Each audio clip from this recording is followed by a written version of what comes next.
बिस्मिल्लाहिर्रहमानिर्रहीम। अस्सलाम वालेकुम। मेरा नाम डॉक्टर मोहम्मद हारिस खान बरकी है। अल्लाह के फजल से लाखों लोगों का सेक्रेटरी और सेफ्टी कोच हूँ।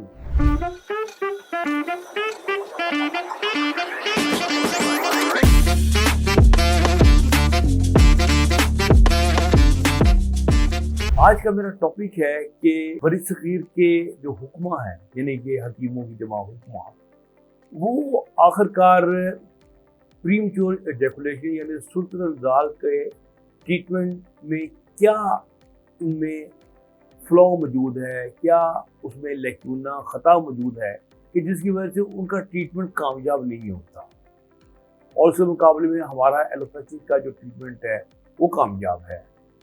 तो हुक्मा का ये मानना है कि जो इंसान को जो टाइमिंग है वो डिपेंड करता है कि मनी जो है, जो सीमनल वेसिकल्स में जमा है, वो कितनी थिक है, कितनी विस्कस है।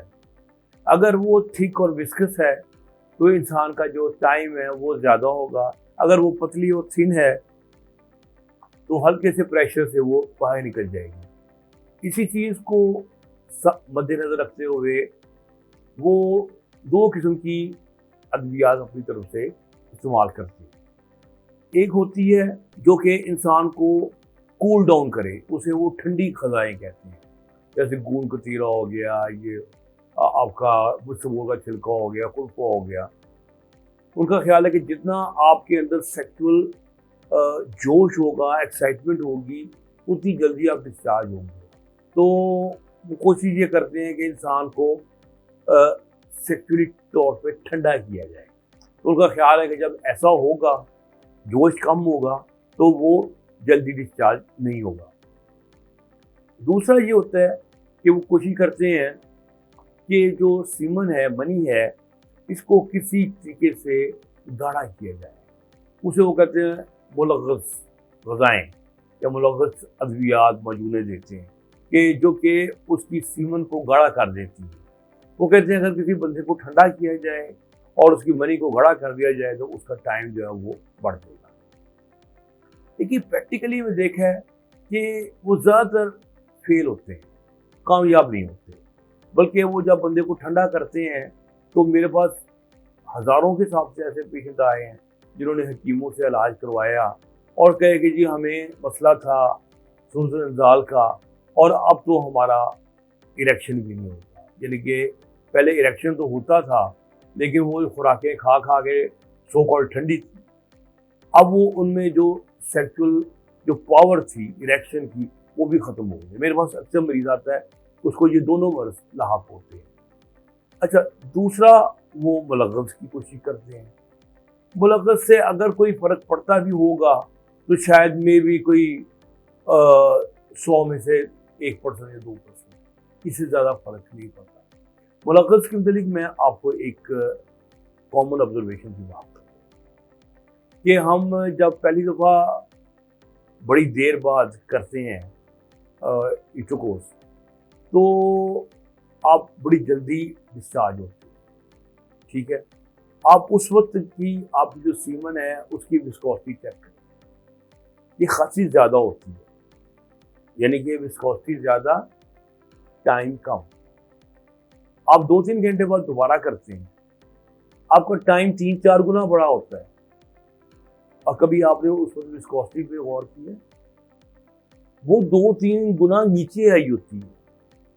इसका मतलब है कि viscosity has nothing to do with the time. ये बात ध्यान में रखें कि गाढ़ेपन का कोई तल्लुक टाइमिंग से नहीं बनता, ठीक है। और जहाँ तक आपकी जो ठंडी ग़िज़ाएं देने का तल्लुक है, उसमें भी उलट ही होता है मसला। क्या वो लोग बेचारे हीटअप आने के लिए वो बेचारे उसको मसलते हैं, मसाज करते हैं, कुछ करते हैं। तो वो जब मसाज कर रहे होते हैं हीटअप होने के लिए, तो क्या होता है कि उनका इंटरनल टाइमिंग का जो क्लॉक है वो चलना शुरू होता है। और जब वो अपनी पूरी इरेक्शन में आता है बेचारा गरीब आदमी, तो वो पेनिट्रेट करते ही फारग हो जाता है। क्यों? क्योंकि उसका 90% टाइम जो है ना वो उसको स्टैंड करने में लगता है। तो इसी वजह से उनकी दोनों जो चीज़ें जो है ना वो फेल हो जाती है जो अप्रोच वो यूज़ करते हैं। इसके मुकाबले में हम एलोपैथिक में हमारा बिल्कुल एक डिफरेंट कंसेप्ट है। हमारा कंसेप्ट ये है कि एक आपका सिस्टम है ब्रेन से लेके नीचे स्पाइनल कॉर्ड तक, जो कि आपके सिस्टम को एक्टिवेट करता है। यानी कि ऊपर से इम्पल्स आती है और वो आपके नीचे स्पाइनल कॉर्ड में पहुंच के आगे सिस्टम को आगे जाती है और डिस्चार्ज करने की तरफ लेके जाती है। और एक और सिस्टम जो पैरेलल साथ चलता है वो ऑपोजिट चलता है कि वो जो सिस्टम जो उसको निकालने के लिए सर्किट बना हुआ है वो उससे ऑपोजिट करंट उसको देता है। अब दोनों का एक बैलेंस क्रिएट होता है। इधर से इनहिबिटरी इंपल्स आती है, यानी कि जो कि डिस्चार्ज करना चाहती है, ठीक है, और दूसरी साइड पे वो इंपल्स आती है जो कि उसको रोक रही है।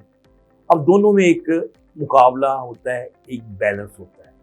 अच्छा, तो जिन लोगों का जो इनहिबिटरी सिस्टम वीक होता है, यानी कि वो अच्छा कंट्रोल नहीं कर पाता, वो बेसिकली इनहिबिटरी सिस्टम जो है ना सेरोटोनिन से चलता है। सेरोटोनिन एक न्यूरोट्रांसमीटर है जिसको सब जानते हैं, डिप्रेशन वगैरह में इसकी बड़ी अहमियत है। तो जिस सेरोटोनिन से चल रहा होता है, जिन लोगों में वो सेरोटोनिन का फ्लो कम होता है और दूसरा जो जो फैसिलिटेटरी है उनका ज़्यादा होता है, वो प्रीमच्योर इजैकुलेट होता है, ठीक है। और इसमें डिपेंड कर रहा होता है उसकी जेनेटिक्स पे, तो उसके माँ बाप का सेरोटोनिन का सिस्टम कैसा था, कितनी की वो वोल्टेज दे रहा था, कम दे रहा था, वो प्रीमच्योर इजैकुलेटर बन गया। और इसके अलावा भी जब आप इंसान को एंजाइटी, डिप्रेशन ये चीज़ें होती हैं तो फिर जो सेरोटोनिन वैसे भी डाउन चले जाता है। मतलब एक बंदे का नॉर्मल है, लेकिन जब उसे एंजाइटी, डिप्रेशन, स्ट्रेस हो गया है तो सेरोटोनिन लेवल उसका मजीद डाउन हो जाता है। तो वो पहले अगर ठीक भी था तो बाद में बीमार हो जाता है।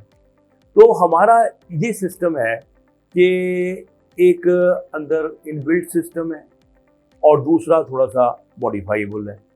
तो हम लोगों को ट्रीटमेंट का ये करते हैं कि हम सेरोटोनिन के जो सिस्टम है उसको जाके एक्टिवेट करते हैं अपनी मेडिसिन के जरिए, ठीक है। आपको पता ही उन मेडिसिन का एक्सरसाइज हैं, वो लॉन्ग भी हैं, शॉर्ट टर्म भी हैं। अब शॉर्ट टर्म का ज़्यादा रवाज आ गया है क्योंकि लॉन्ग टर्म कुछ मसले कर रही थी, रादर वो इम्पोर्टेंस वगैरह कर रही थी, तो शॉर्ट टर्म आ गई है, डिफॉक्सिट्री वगैरह बिल्कुल शॉर्ट 4 घंटे में ख़त्म हो जाती है, वो यूज़ करते हैं। और सेरोटोनिन सिस्टम जो कि उसको रोकता है डिस्चार्ज के सिस्टम को, उसके ऑपोजिट चलता है, उसको हम स्ट्रॉन्ग करते हैं, बेहतर करते हैं।